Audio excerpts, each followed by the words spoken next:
नमस्कार, IBN 7 की इस विशेष पेशकश में आपका स्वागत है।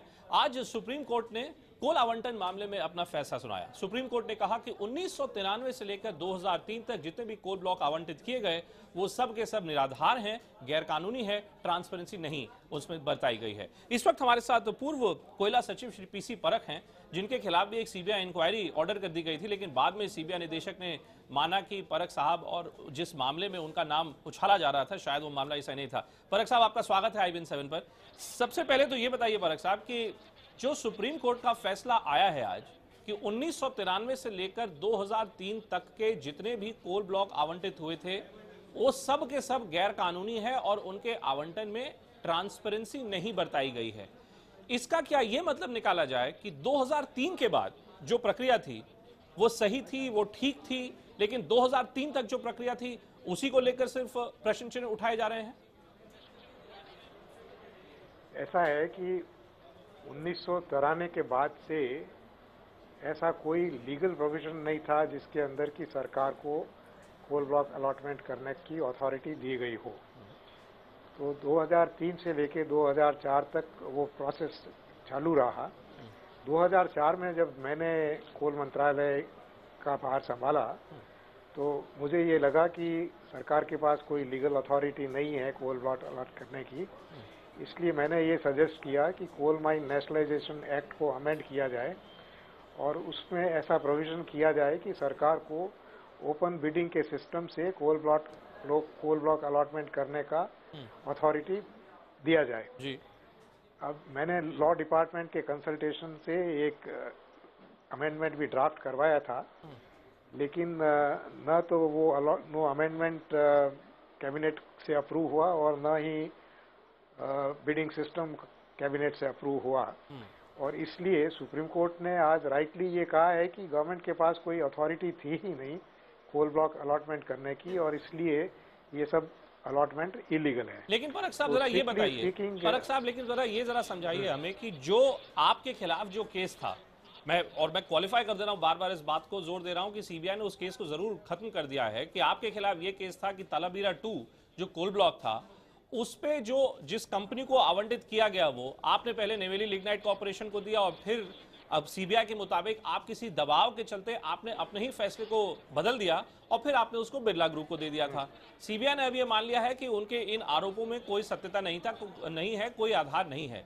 लेकिन मुझे ये बताइए, अगर आप कहते हैं कि 1993 से लेकर 2003 तक जितने कोल ब्लॉक आवंटित हुए उन सब में ट्रांसपेरेंसी नहीं थी और शायद सरकार अपनी मनमानी कर रही थी, तो जो आपने फैसला लिया वो इन सभी फैसलों से भिन्न कैसे था सर?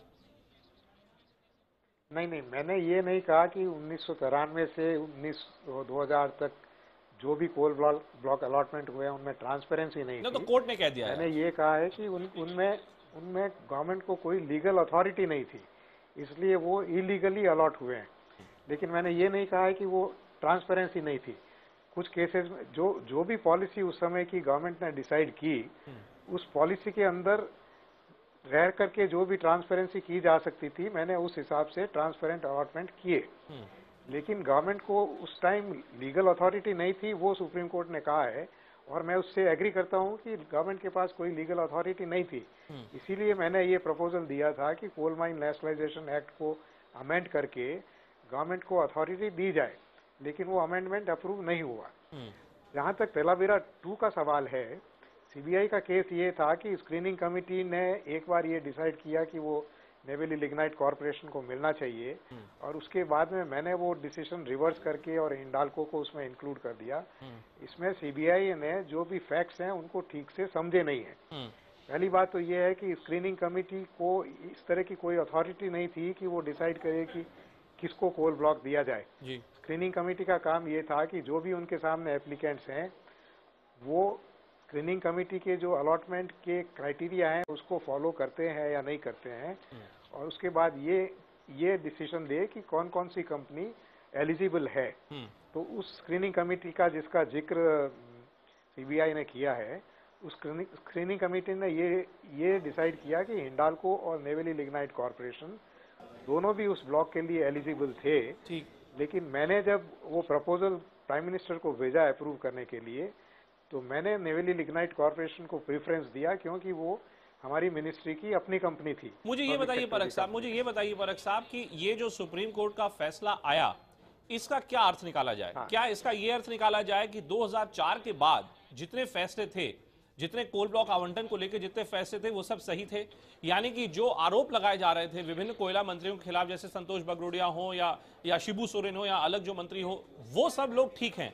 सारे के सारे आरोपी 1993 से लेकर 2003 तक के बनते हैं? नहीं, सुप्रीम कोर्ट के डिसीजन में 2003 से 2008 या 93 से 2004 ऐसा कोई डिस्टिंक्शन नहीं किया गया है।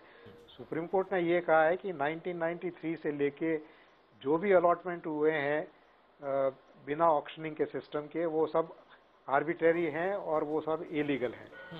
अब ट्रांसपेरेंट और नॉन ट्रांसपेरेंट का जहां तक सवाल है, अगर जो पॉलिसी थी उस पॉलिसी को देखते हुए अगर जितनी ट्रांसपेरेंसी पॉसिबल है अगर वो की गई है, तो मेरे हिसाब से सब डिसीजंस को नॉन ट्रांसपेरेंट नहीं कहा जा सकता। उसमें कई डिसीजन ट्रांसपेरेंटली लिए गए हैं within the policy which was prevailing at that point of time, and there may be some cases where there is no transparency. लेकिन सर ये बड़ी विचित्र बात है सर। लेकिन परख साहब, क्या विचित्र बात नहीं है? क्योंकि देखिए यही ट्रांसपेरेंसी को लेकर ही तो पूरा मुद्दा बना हुआ है। अब देखिए 1993 से लेकर 2003 तक ऐसे अनेकों मुख्यमंत्री हैं जिन्होंने प्रधानमंत्री को चिट्ठियां लिखी थी, जिन्होंने कोयला मंत्री को चिट्ठी लिखी थी कि हाँ साहब, हमें कोयला ब्लॉक चाहिए, हमें आवंटन चाहिए, चूंकि हमें ऊर्जा पैदा करनी है। अब आप कहते हैं कि कुछ मामलों में तो देखिए वो जो चिट्ठी थी उसको प्रेशर टैक्टिक माना जाता है, लेकिन कुछ मामलों में उसको प्रेशर टैक्टिक नहीं माना जाता है। क्या आप ये नहीं मानेंगे कि कहीं ना कहीं हो सकता है जो विभिन्न मुख्यमंत्री थे, वो मुख्यमंत्री भी तो अपने प्रदेशों के लिए काम करने की फिराक में उन्होंने चिट्ठियां लिखी होंगी? तो क्या ये संभव नहीं कि अब जो जितने मुख्यमंत्री 93 से लेकर 2003 तक थे, उनकी भी भूमिका को लेकर कहीं ना कहीं सवालिया निशान नहीं उठाया जाएगा क्या? देखिए, मेरा ये कहना है कि कोई भी मुख्यमंत्री अपने स्टेट में अगर कोई प्रोजेक्ट आ रहा है और उसके लिए कोई रिकमेंडेशन भेजता है तो उसमें उसकी कोई गलती नहीं है। अगर चीफ मिनिस्टर अपने स्टेट में आने वाली इंडस्ट्री के लिए रिकमेंडेशन नहीं करेगा या उसके बारे में नहीं लिखेगा तो वो चीफ मिनिस्टर है किस लिए? मेरे हिसाब से कोई भी चीफ मिनिस्टर अगर इस तरह की रिकमेंडेशन लिखता है तो उसमें वो कोई गलती नहीं करता है। ये जो डिसीजन लेना है वो डिसीजन कोल मंत्रालय को लेना है, और उस डिसीजन में ये जरूरी नहीं है कि वो चीफ मिनिस्टर की रिकमेंडेशन से ही जाए। कोल मंत्रालय को जो डिसीजन लेना है वो मेरिट के बेसिस पे लेना है। अगर चीफ मिनिस्टर की रिकमेंडेशन में कोई मेरिट है तो उसको एक्सेप्ट किया जाना चाहिए। अगर चीफ मिनिस्टर की रिकमेंडेशन में मेरिट नहीं है तो वो कोल मंत्रालय इसके लिए बाध्य नहीं है कि वो चीफ मिनिस्टर की रिकमेंडेशन को मानेगा। इसलिए मेरे हिसाब से कोई भी चीफ मिनिस्टर रिकमेंडेशन करता है तो उसमें उसकी कोई गलती नहीं है। अल्टीमेटली डिसीजन कोल मंत्रालय को लेना है और वो डिसीजन उसको फैक्ट्स और राइट रिकमेंडेशन है या नहीं उसके बेसिस पे लेना है। परख साहब, मुझे ये बताइए कि आप पूर्व कोयला सचिव रह चुके हैं। फाइनल रिस्पॉन्सिबिलिटी इसलिए कोल मंत्रालय की है और कोई चीफ मिनिस्टर की नहीं, और किसी चीफ मिनिस्टर की नहीं है। वो ठीक बात है, लेकिन ये बताएं परख साहब कि आप खुद एक कोयला सचिव रह चुके हैं, सरकार में आप इतने लंबे समय तक आप बने रहे हैं। अब देखिए जिस प्रकार के सवाल उठाए गए हैं कोल ब्लॉक आवंटन को लेकर, अगर मैं आपसे ये पूछूं कि इस पूरी प्रक्रिया में 2004 से लेकर 2010 तक इस पूरी प्रक्रिया में अगर कोई एक व्यक्ति जो आपके मुताबिक जिम्मेदार माना जाए इस पूरे बवाल के लिए, तो कौन व्यक्ति होगा सर? देखिए, मैं कोई भी एक व्यक्ति के इसके लिए रिस्पॉन्सिबल नहीं करना चाहूंगा।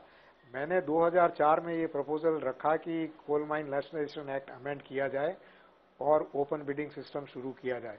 वो 2004 से लेकर के 2010 तक अगर वो इम्प्लीमेंट नहीं हुआ तो उस समय के जो भी मंत्री कोल के पोर्टफोलियो को हैंडल कर रहे थे सभी उसके लिए रिस्पॉन्सिबल है और सभी उसके लिए आंसरेबल है। तो लेकिन आप कह रहे हैं कि आप किसी एक व्यक्ति को जिम्मेदार नहीं मानते। सिर्फ क्या बात ये कोयला मंत्रियों तक ही सीमित है सर? क्या बाकी जो सरकारी जो तंत्र है, जो चाहे कैबिनेट सेक्रेटरी हो या प्रधानमंत्री हो, प्रधानमंत्री कार्यालय हो, आप उनको भी जिम्मेदार नहीं मानेंगे? क्योंकि कहीं ना कहीं तो ऐसा भी लग रहा है ना कि सुप्रीम कोर्ट का भी जो फैसला था उसमें भी सारी की सारी गाज हो सकता है तब के कोयला मंत्रियों के ऊपर ही गिर जाए, लेकिन बात आगे तक गई कि नहीं गई, इसका फैसला कैसे होगा सर? देखिए, ऐसा है कि कोई भी सेक्रेटरी जो होता है उसका काम ये है कि मंत्री को एडवाइस करे कि क्या सही पॉलिसी होनी चाहिए, और उसके बाद में मंत्री वो पॉलिसी को एक्सेप्ट करता है या नहीं करता है ये उसकी रिस्पॉन्सिबिलिटी है। अल्टीमेटली डेमोक्रेसी में फाइनल डिसीजन कौन लेता है? मंत्री लेता है। सेक्रेटरी का काम ये है कि मंत्री को एडवाइस किया जाए, जो भी डिसीजन मंत्री लेता है उसको बाद में सेक्रेटरी इंप्लीमेंट करे, इरेस्पेक्टिव ऑफ उसका क्या व्यू है और उसकी क्या एडवाइस है। इसलिए मैंने एक एडवाइस की कि भाई ओपन बिडिंग सिस्टम शुरू किया जाए, लेकिन उस समय के जो मंत्री थे उन्होंने उस एडवाइस को नहीं माना। उन्होंने ये कहा कि नहीं भाई, जो अभी पॉलिसी चल रही है उसको चालू रखिए। तो मेरे पास इसके अलावा कोई ऑल्टरनेटिव नहीं था कि मैं जो पॉलिसी थी उसको चालू रखूं, और इसलिए मेरे बाद में होने वाले सेक्रेटरीज ने भी वही सिस्टम चालू रखा। तो अल्टीमेटली डेमोक्रेसी में, कैबिनेट सिस्टम ऑफ गवर्नमेंट में, responsibility is of the minister who is handling the portfolio and not that of the secretary. Sir ये बताएं कि अब देखिए सुप्रीम कोर्ट का तो फैसला आ गया। सुप्रीम कोर्ट ने 1993 से लेकर 2010 तक की जितने कोल ब्लॉक से सबका उन्होंने स्क्रीनिंग, एक प्रकार से अपनी स्क्रीनिंग कमेटी उन्होंने अपनी खुद बिठा ली। लेकिन मुझे ये बताइए परख साहब कि इस पूरे मामले से सरकार को क्या सीख मिली है? क्या, अगर मैं आपसे कहूं कि वो एक या दो बिंदु क्या हैं जो सरकार को अब लेकर आगे बढ़ना चाहिए ताकि इस प्रकार की स्थिति फिर पैदा ना हो? इस सरकार को और पुरानी सरकार को और मेरे हिसाब से इस देश की सारी पॉलिटिकल पार्टीज को ये सीख लेनी चाहिए कि जो सरकार चलाती है उसकी ये रिस्पॉन्सिबिलिटी है कि जो भी काम किया जाए उसको ट्रांसपेरेंटली और ऑब्जेक्टिव सिस्टम से किया जाए, और कोई ऐसा सिस्टम नहीं फॉलो किया जाए जिसमें आर्बिट्ररीनेस हो और जिसके बारे में क्वेश्चन उठाए जा सकते हैं जी। तो ये सबसे बड़ी सीख सारी पॉलिटिकल पार्टीज को इस कंट्री में लेनी चाहिए जी। क्योंकि मेरे हिसाब से mostly political parties are not attuned to taking transparent decisions in our country. Parakh साहब, आपने हमसे बात की, आपका बहुत बहुत धन्यवाद। तो ये